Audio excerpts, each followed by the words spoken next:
Des accords d'Évian. Il y a 60 ans, entré en vigueur le cessez-le-feu signé la veille entre l'armée française et les indépendantistes algériens.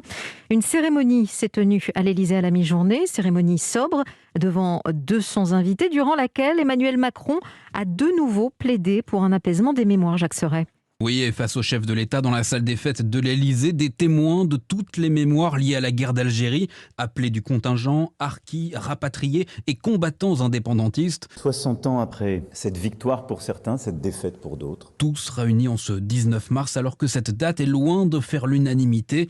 Emmanuel Macron s'en explique. Cette date n'est pas la fin des violences. Ce ne fut donc ni le début de la paix ni la fin de la guerre. Mais ce fut un jalon. Le chef de l'État rappelle tous les gestes mémoriels engagés depuis le début de son quinquennat, reconnaissance de la responsabilité de la France dans l'assassinat des militants indépendantistes Maurice Audin et Ali Boumedjel, ou encore sa demande de pardon aux harkis. J'ai pu faire des choses qui étaient insupportables pour quelques-uns d'entre vous dans cette salle, et ensuite qui furent insupportables à d'autres. Et malgré l'hostilité du pouvoir algérien qui ne s'est pas fait représenter à cette cérémonie, Emmanuel Macron veut continuer à apaiser. Le jour viendra où l'Algérie fera ce chemin. Et je pense qu'il est plus difficile pour le peuple algérien et les dirigeants algériens encore que pour nous.